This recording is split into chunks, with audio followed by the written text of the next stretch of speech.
I don't remember much of the house fire that killed both my parents. I lived on the first floor, but the gray smoke had grown so thick that I stumbled blindly for what felt like hours before finding a door. My throat felt like sandpaper, and my eyes constantly streamed tears of irritation and pain. Strips of burned and mutilated flesh hung from my poor hands, though I knew it would heal rapidly within a few hours. A firefighter appeared like a ghostly silhouette before me. I remember the flashing lights of police and fire trucks and the faraway echo of deep voices. From the direction of the house, I remember the dying screams of my parents as they burned alive. My childish imagination could never have predicted what would come next.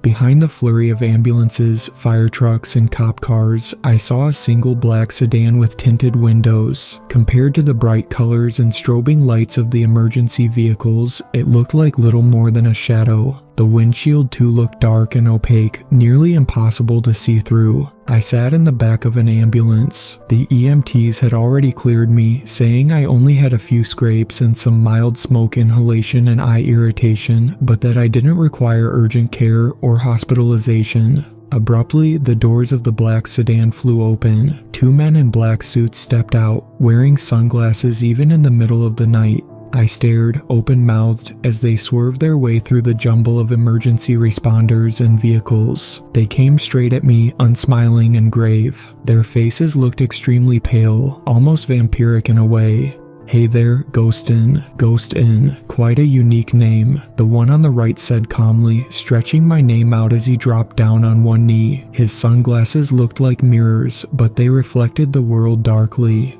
"Hi," I whispered in a tiny voice. "Who are you?" "We're here to bring you to a good home," he responded, in a voice as soothing as balm on a wound. He put a hand on my shoulder, trying to be comforting, but through the thin fabric of my t-shirt, I could feel his skin burning as if with an inner fever. I tried to draw back, but his grip tightened, the fingers digging into the thin bones. "Where's Mom and Dad?" I asked. "Why haven't they come out?" He just shook his head. "We'll explain everything on the way, son," he said, rising to his feet. He gently patted me on the shoulder a few times for good measure. No one else paid us any attention. With the two strange men beside me, we started off toward their sedan. "My name is Keller," the leader of the two men said as he slid smoothly into the driver's seat. He motioned at the silent one next to him. "This is Vlad." "Where are we going?" I asked. He turned in his seat, jerking his head to face me. The veins on his forehead and neck seemed to pound in time with his heart.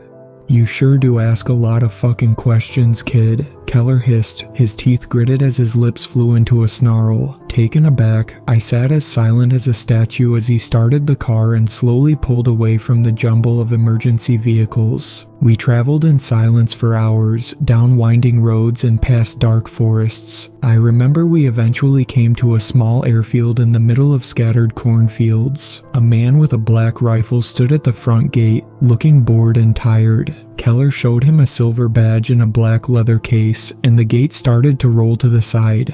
Keller pulled into a dark corner of the airfield. Together, the two agents quickly got out, slamming their doors closed. I had tried the handle a couple times along the trip, hoping I could jump out when the car slowed or stopped, but it was locked from the outside somehow. Now I frantically grabbed it again, shaking the door with as much force as my small body could muster. I only saw the grinning, pale face of Vlad outside. A key jiggled outside, and both doors flew open. In Vlad's hand, I saw a needle filled with clear fluid. They held me down as he injected it in my neck. I felt sick and weak as black waves clouded my vision. I fell into a dreamless sleep. By the time I woke up, things around me had changed drastically. I was handcuffed and thrown into the back of an SUV. With a pounding migraine, I looked up front, seeing Keller and Vlad still in the front seats. But now, the windows outside showed jagged mountain peaks covered in thick drifts of snow. The night outside looked freezing cold. Endless forests disappeared into the shadows off in the distance. I could feel the car rapidly accelerating uphill as hail peppered the windshield and roof. Vlad glanced in the rearview mirror. His eyes reminded me of those of a Siberian husky, ice cold and predatory. "Ah, you're awake. That's good," Vlad hissed in a thick Eastern European accent. "We'll be there soon, Ghostin. There are few things you should probably know before we get there. Escape is impossible. Anyone who tries gets shot by the snipers. Some who lose hope might take it as the easy way out. Perhaps those are the smart ones. When you get there, you and the other newcomers will take a test. Those of you who fail will be euthanized. Do you know what euthanasia is, Ghostin?" I nodded. "Every month, the bottom 10% of the class will be taken out. At the end of 9 months, those left alive will be offered jobs with the CIA and the military. All the kids there are freaks, just like you. They don't all heal burnt, blackened skin in a few hours though," Vlad continued. "That is impressive." I felt a cold shudder run down my spine as I realized these men knew far more about me than seemed possible. "What else can you do, kid?" "Nothing," I muttered. "My hands weren't that badly hurt." "I think you're exaggerating." My voice felt weak and small. "Uh-huh," Keller said sarcastically. "Oh, look at that. What a sight, huh?" I remember that moment like a screenshot to this day. I gazed open-mouthed in horror up the steep mountain slope. Dark patches of evergreens surrounded the small, snow-covered road on both sides. Their boughs reached out toward the SUV, their overgrown needles scraping the sides with a faint screech. I could smell the overwhelming presence of pine coming in through the vents. Above us loomed something like a massive high school, surrounded by rolls of razor wire and multiple layers of tall, electrified fences. A dozen jet-black sniper towers were placed equidistant around the perimeter of the property. The enormous brick building at the center looked like it had no windows at all. Sheer concrete walls rose to a flat roof a few stories high. Large industrial-sized smokestacks scattered over the top constantly belched black smoke into the crisp Alaskan air. Behind it, dozens of snow-capped mountains stretched off towards the horizon. We pulled up to the gate. Spotlights converged on the SUV from all directions. A guard dressed in all black stood there with a large rifle strapped to his chest. On his face, he wore a silver mask. It had long, slitted eyes and metal lips tightly pressed together in a grimace. My first thought was of the man in the iron mask. 2 more guards stood in a nearby guardhouse wearing identical masks, though they varied in height and build. Keller rolled down the window. The guard in charge spoke in an electronically distorted voice. It sounded inhumanly deep with a subtle hiss of static writhing under his words. "What is your business?" the guard hissed. "We're dropping off another subject for the tests," Keller said calmly, showing his silver badge. "The Department for the Cleansing of Anomalies. We have another shipment coming in by train from the capital," the guard said, his mask revealing and distorted voice revealing nothing of what lay hidden under the surface. "The cleaners are unloading the train now. You can drop the boy off over there. He needs to get an identification number." I didn't like the sound of any of this. Most of all, I felt unnerved by the way they talked about me as if I were a sack of meat getting delivered to a butcher shop. The SUV slowly pulled off from the front gate, following the freshly plowed road that wound its way around the exterior of the strange, prison-like school. I could hear faraway screams, a combination of many dissonant voices that rose and swelled into a hellish cacophony. I saw a platform of bare, gray concrete swarming with hundreds of kids, most of them looking like they were in the range of 9 to 13. More armed soldiers wearing the same silver masks screamed orders. Some held black German shepherds on long chains that snarled and snapped at the kids, pulling against their restraints with wolfish ferocity. "We're here," Keller exclaimed excitedly, pulling up next to the concrete platform. They pulled me out, taking off my handcuffs and shoving me into the surging crowd. The men in the silver masks pushed us forward relentlessly towards the building. "Males to the right, females to the left," one of the guards said in an electronically amplified voice, repeating it over and over. More guards had black truncheons, which they used to beat kids who they thought moved too slow or, sometimes, for no reason at all. I looked down the line of people, wondering where it led. Hundreds of boys disappeared into a dark hallway, while the line of girls veered off to the other side of the platform, where another similarly black threshold waited to swallow them up. "Keep moving forward," another guard said, smashing his truncheon down over and over on the backs of boys ahead of me. I heard bones cracking and panicked screams. People tried to run past the sadistic guards of this hellish place, but they timed their shots with practiced ease. I saw quite a few kids get bit by the dogs as well. Drops of fresh blood stained the ground leading forward, mixing with darker, older stains eaten into the pavement. I shivered uncontrollably in the freezing Alaskan winter, wondering if I had somehow ended up in hell. Maybe I had died in the fire along with my parents, and this was eternity. I tried to slink into the center of the crowd, letting the boys on both sides of me take the brunt of the blows, though a few glancing strikes still hit me. I felt immensely grateful when we moved into the black hallway, which at least had some heat. Bizarre slogans in gold paint lined both sides of the wall. "Welcome to Stone Hall, the School of Eyes," one read. "A hurricane of souls spirals out of the chimneys, rejuvenating the planet," read another. It was almost as if a schizophrenic in a psychotic state had written their thoughts down, though they seemed to connect in any eerie way I couldn't yet understand. Next to me stood a small boy with jet black hair and a nose that looked like it had been broken and badly set. Unlike the others, he wasn't screaming or upset. He looked calm. He glanced over at me, meeting my eyes. "Hello," he said over the wailing and cries of the confused, hurt kids. "How are you?" I laughed at that. "Not very good, to tell you the truth," I answered. "I think we might die tonight." The boy shook his head once, the serenity never leaving his eyes. "No, not you and not me," he said simply. "Others, yes, but people die here all the time, after all. Like the sign said, a hurricane of souls spirals out." "How do you know we won't die?" I asked, confused. He leaned close to me. There was an odd smell around the boy, almost like ozone with a note of panic and sweat, yet his expression reflected no perturbation in his mind. "I can see the future sometimes," he whispered, looking around to make sure no one was listening. "Just in small doses, and it's not always right. It's like, imagine if reality was a beehive, filled with millions of cells rising above you. Those are all the possible worlds. But some paths are straighter heading upwards, and these are the more likely realities. Other paths would have to swerve and curve in insane ways, and these realities almost never come true." "Well, I sure hope you're right," I said, "because today is not a good day to die." I found out that the boy's name was Dean. I stayed close by his side as all of the boys were herded, one by one, into a room. After waiting for nearly half an hour, it was my turn. A guard in a silver mask took my arm and put it on top of some sort of machine that reminded me of an X-ray. A metal clamp closed around my wrist and elbow. Two other guards watched, armed with black rifles. Suddenly, red lasers shot out, sizzling into my skin. I screamed, trying to pull away, but seconds later, it was over. I looked down at my arm, seeing a number tattooed there in black copperplate. A20,101.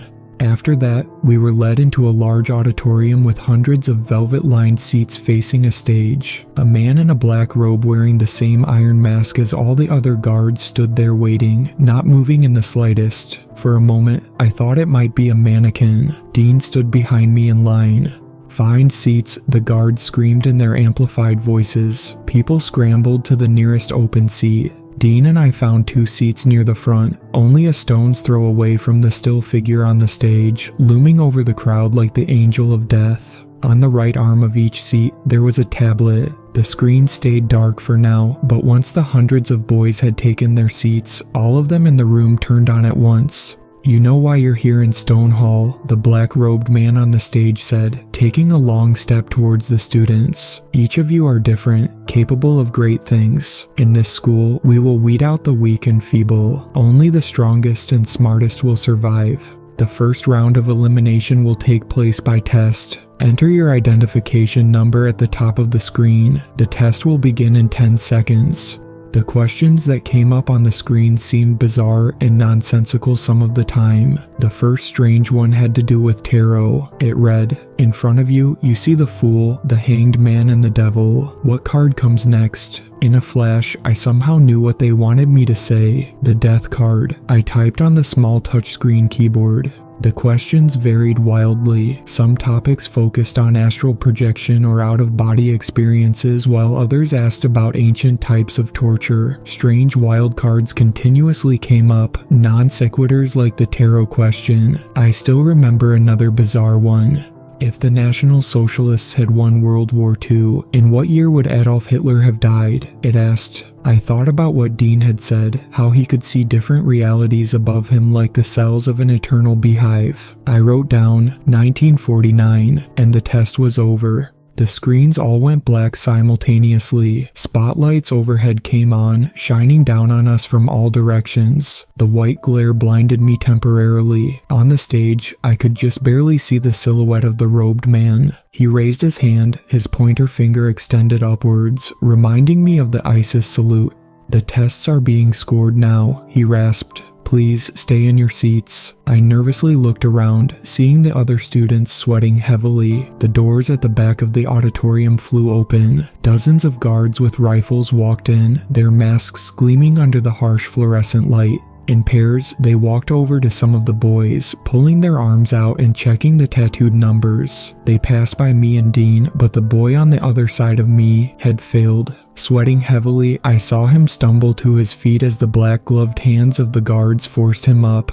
"What's happening?" he asked, his voice weak and uncertain. "Where are you taking me?" "Shut the fuck up," a guard hissed, pushing him forward onto the steps. The boy went sprawling, smashing his face into the hard steps with a sickening thud. A moment later, he raised his swollen head. Streams of blood flowed from his nose. He spit up frothy blood and a piece of a tooth. After a few minutes, they had lined up a few dozen of the boys out of the few hundred people in the class. At gunpoint, they marched them out and into the hall. "The rest of you will be shown to your rooms," the black-robed man at the front of the hall said. "Every month, you will have a test. Though not all will be based on knowledge, some tests may be based on your skills and abilities. You will be honed over the months, strengthened and shown amazing sights." We were led out into the hallway. It split off into 4 corridors, and off in the distance, I saw it split off again. The halls had been decorated somewhat like a traditional school, with tiled floors and brick walls. Fluorescent lights hung overhead, casting the pale, terrified faces below in a white glare. Stairs going up 6 or 7 levels opened up intermittently. They sectioned us off in groups of a dozen, sending us into rooms with cold steel bunk beds covered in thin mattresses. I was thankful to see Dean in my group. I laid down immediately, feeling bone-tired and weak from all that happened and the long distances I had traveled. I heard Dean weeping in the bunk below me, and then, far below us, the screaming started. At first, it came through muffled. I saw air vents in the room, square grills at the corners. The sound seemed to come from them. The wailing intensified, the notes of agony and terror growing stronger. "What is that?" I whispered, not wanting to know the answer. I had a sick feeling in my stomach. My heart was racing. "You can't see it?" Dean asked. "I can. They get locked in concrete rooms. Then the vents start whirring and the poison comes through. They see their nails turning blue as they pile up into pyramids of bodies, coughing up blood from screaming so loud and so long. Can't you see it?" "No, I can't," I said. After about 15 or 20 minutes, the intense, agonized wailing began quieting down. One by one, the voices died out like stars winking out at the end of the universe. I fell asleep sometime in the pitch-black night. I dreamed of pyramids of naked corpses with dilated pupils and blue lips. Men in hazmat suits came in, but when they turned to look at me, I realized their suits were fused to their skin. Their plastic masks melted to their blood-red, grinning skulls. I woke up screaming as something like a tornado siren rang out above me. Bright lights turned on overhead, humming with an incessant tinking sound. I thrashed in my bed, falling off the side of the bunk and landing on the floor. The other boys looked at me like I was insane. Dean got out of bed and helped me stand up. We were marched single file back down the hallway. Classrooms opened up on both sides of us, filled with a mixture of girls and boys. A silent guard with a silver mask pointed us toward a classroom on the right, where a dozen girls sat at tables, their eyes looking tired and haunted. A man stood at the front of the class with strange, blood-red irises. He had a shaved head and a reddish hue to his skin, as if he were at risk of exploding from hypertension at any moment. "Sit down," he yelled. "Sit down. We don't have much time here." I quickly found a seat at a table with 3 other boys. On the chalkboard, the man had written, in large, spiky letters, "Pyrokinesis." "My name is Mr. Antimony, and I'm here to teach you little shits about pyrokinesis," he hissed, walking in circles with a manic energy. "Most of you will fail. The art of harnessing the deathless self within the heart and bringing heat from it is a rare one. It has been practiced by Buddhist monks and practitioners of Advaita Vedanta for millennia, along with the other higher arts like telekinesis, mind reading, and astral projection. A few of you may be worthy enough to realize the source of this power.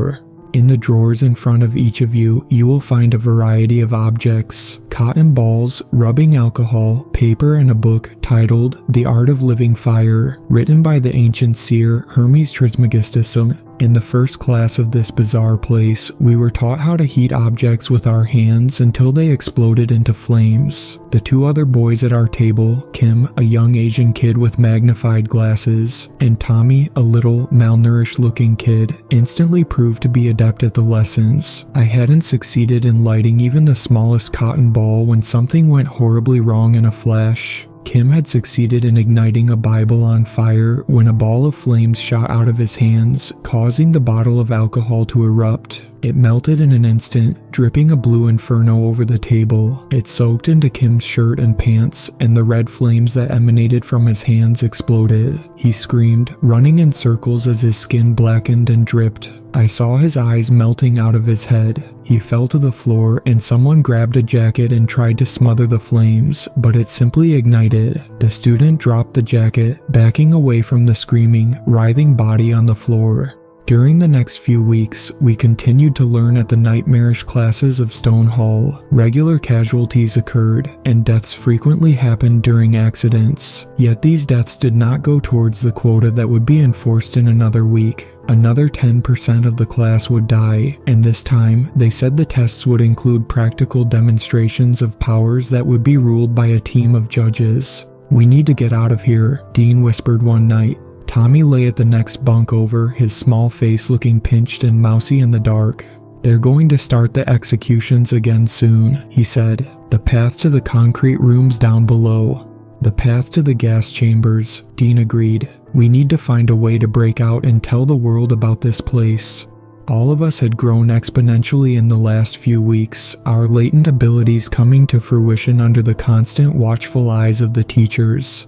"Why don't you use your precognitive abilities to see a way out?" I asked Dean. "There has to be weak spots. Maybe we can kill the guards and take their suits. If we had the masks on." "We're too small," Tommy said. I shook my head. "You're too small," I said. "Dean and I might be able to pass. Not all the guards are tall after all."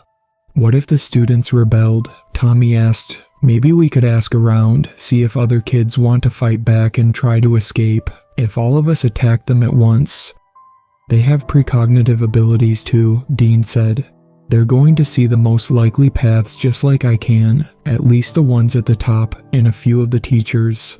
So it comes down to my plan, I think," I said, "and we don't know who we can trust. The 3 of us could probably kill and overpower a guard. What do you think?"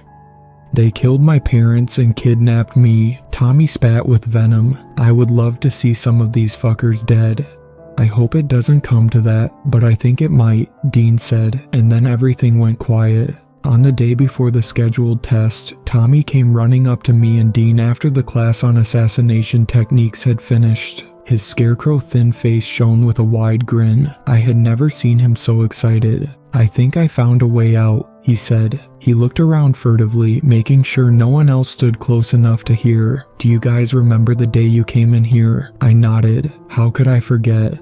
"I got dropped off by 2 agents," I said. "They claimed they were from some non-existent government agency called the Cleaners." "I came on the cattle cars," Tommy said, frowning at the memory. "Well, they drop off more kids out there every day. They need constant fresh meat for the tests, after all. There are guards all over the place, and cars out there. We need to find a weak spot in the guards' defense," I said, "where we can overpower a couple of them and kill them and steal their uniforms. After that, you think we could just walk out of here?" The medical ward usually isn't heavily guarded, Dean said. We need to do it tonight though, this is the last chance. We made it sound so easy, but in reality, I knew it would be an almost impossible task. The rest of the day passed by in a blur. Before I knew it, the classes had finished, and we were being led back to the chambers. We waited in the darkness, whispering so the other boys wouldn't hear our plans. When 3 a.m. rolled around, Dean indicated it was time to go. The hallways outside are empty, he whispered. We need to move now, as quickly and quietly as we can. I saw his pupils constricting and expanding rapidly, as they always did when he tried to tap into the multiverse of possibilities. I wondered what it looked like, staring up into the beehive of realities. Despite his attempts to help me learn some precog abilities, I had failed in every attempt so far. Whether day or night, the hallways always looked the same, windowless, with every inch of them illuminated by the harsh, fluorescent lights overhead. Dean led us successfully down turn after turn. I heard the guard steps missing us by mere seconds. Afraid to even breathe too loud, we made our way towards the medical ward. Are you guys ready? Dean whispered. Using his abilities seemed to take a toll on him. His face looked pale and sweaty, his dilated pupils gleaming manically. We need to fight. There are 2 guards up ahead. Fuck, Tommy whispered back. I can't believe we're doing this. They're going to murder us if we don't, maybe, I said. We have to kill them first. Hey, stop right there, a guard exclaimed abruptly, coming around the corner. He had an automatic rifle slung around his shoulder. I froze like a deer in the headlights, staring dumbly at the guard. Luckily, Tommy went into action immediately, running at the guard before he could aim his gun. Tommy raised his small hands, causing a swirling vortex of flame to erupt from his hands. With lightning-fast reflexes, the guard grabbed his rifle as Tommy's hands wrapped around his bare throat. There was a flash as the rifle fired. At the same moment, the skin on the guard's neck started to drip and blacken. There was an echoing of pained screams as my ears rang. Another guard came around the corner seconds later, aiming his rifle at Dean's head. Dean shot a flash of blue lightning from the tips of his fingers, using his telekinetic powers to send the rifle flying upwards. The bullet smashed harmlessly into the ceiling, causing dust and debris to rain down on our heads. Tommy fell on the guard's body, a torrent of blood pumping from the massive hole in his chest. I ran at the second guard, a flash of blue light sparking from my fingertips and sending him sprawling backwards. He grabbed his rifle, shooting blindly in the direction of me and Dean. I heard bullets whizzing past my head, missing my brain by inches. I'm hit, Dean screamed. I looked back, seeing a ragged hole eaten into his right shoulder. Blood spurted from the wound in time with his heartbeat. Tommy had stopped moving as he lay on the writhing body of the other guard. The flames spread down his body. He kicked and clenched with all of his strength, looking like a poisoned hornet twisting on the floor. I knew I was alone now, focusing on the spinning vortex of energy within my heart. I tried to bring out the fire I had never succeeded in creating before. The guard lay stunned for a moment, but I knew he would rapidly recover. I leapt forward, putting my hands around his throat. I felt something freezing cold running through my blood, but when it emerged from my skin, it grew burning hot. An acrid smell like ozone and burning metal surrounded me, pouring off my feverish skin. The guard screamed as his throat melted. His gurgling grew low and distorted. I felt his windpipe collapsing under the heat and assault. Breathing heavily, I looked around, expecting to see a platoon of guards running in. Someone must have heard all the gunshots and screaming. Dean's eyes had started to roll up in his head by this point. I crawled over to him, slapping his face. "Stay with me, man," I whispered. Rapidly, his lips took on a bluish cast. His paleness grew vampiric, his skin chalk white. I knew it was useless. I got up, feeling dissociated and unreal. I looked around, seeing an empty, dark room down the hall. It was one of the rooms for the medical ward, filled with unoccupied beds and equipment. With a rush of adrenaline, I leaned down, dragging the body of the guard I had killed over to the room. At first, his body seemed too heavy, impossibly heavy, but my telekinetic powers came rushing out. I felt drained from using my powers so much, and I hoped that, soon, I could rest. I rapidly stripped the guard of his military gear and silver mask. Underneath, I saw a young man, probably in his early 20s. He had a soft, childlike face. He seemed on the border of life and death as his gurgling breaths came slower and shallower. I wondered how such cruelty could hide behind such a mundane exterior. It took me a few minutes to change, breathing heavily in the dark. The gear all felt far too large on me, especially the boots. I saw a nearby medical closet with linen, slip-proof socks, and hospital gowns. I put on pair after socks until I could walk in the black boots. The gear smelt of burnt flesh and blood, with drops of blackened gore still staining the bulletproof vest and tactical vests. I put on the mask, whispering a few words. The built-in voice distortion system caused them to come out low and predatory, like the hissing of a snake.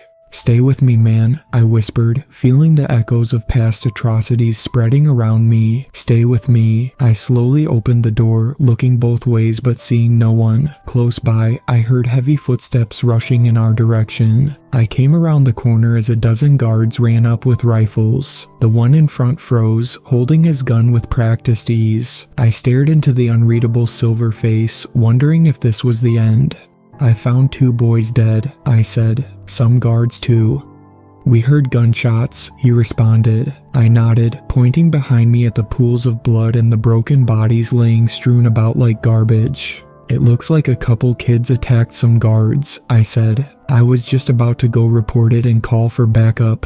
"Go get the principal," he hissed. "We'll secure the area." Gratefully, I crept past the still, eerie figures of the soldiers, unable to believe my luck. I made my way outside, hearing panicked screaming and pained sobs. A new round of kids stood next to the cattle cars of the train, under a cloudy, black sky. A thin layer of cracked ice covered the ground. Seeing these kids beaten and pushed forward brought back horrifying memories of my first night here. Looking around, it grew worse when I saw the black SUV of Keller and Vlad. It stood empty, the engine running. In the line of kids, I glimpsed their 2 pale faces dragging 2 girls toward the hallway. Blending in with the crowd of guards, I quickly made my way over to the SUV and got inside. Without hesitation, I put it in drive and slowly started pulling away. No one had noticed anything yet in the chaos of the moment. In the parking lot, I saw dozens of other similar SUVs used by Stonehall for trafficking kids. I hoped I could blend in and get out before anyone raised the alarm.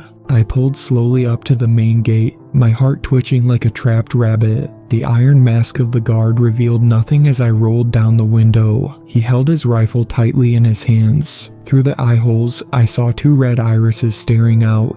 "Identification," the distorted voice said. Even through the distortion, I could hear the boredom in his voice. I checked the pockets of the dead man's uniform, finding a wallet. I pulled it out, flipping it open and showing the silver badge in the center. The guard nodded, moving back to the guardhouse. The gate slowly started ambling to the side. "Wait, stop him," a voice shrieked from behind me. In utter panic, I glanced in the rearview mirror, seeing Vlad and Keller heading in my direction, sprinting blindly toward the SUV. "Fuck," I shouted, slamming the gear shift into drive and accelerating rapidly. The tires spun on the ice for a long, heart-stopping moment. The guard ran out of the guardhouse, raising his rifle at the SUV. Then the car took off in a flash as the tires caught, sending me flying through the open gate. I accelerated at dangerous speeds down the slick slope of the Alaskan mountains, leaving Stonehall behind. A few minutes later, a voice came over a radio next to the steering wheel. I recognized the voice of Keller. "Chostin, stop. This was all a test, and you passed. You escaped from Stonehall," he said urgently. "You were the only one in the last 5 years to successfully get out. Your training is done. We'd like to offer you a job." I glanced in the rearview mirror, seeing cars far behind me. A few black SUVs flew out of the gate, looking as small as fruit flies. Swearing, I accelerated as fast as I could, fearing I would skid right off the road. After making it to the bottom of the mountain, the road split off into 4 directions. I saw thick forest to the left and right. Nervously, I pulled right and sped around the corner, nearly sliding into a tree. I looked in the rearview mirror again, but I didn't see my pursuers. I pulled over, abandoning the car and fleeing that place of horrors. I walked for days before I found a small town where I managed to blend in, but I still feel haunted to this day.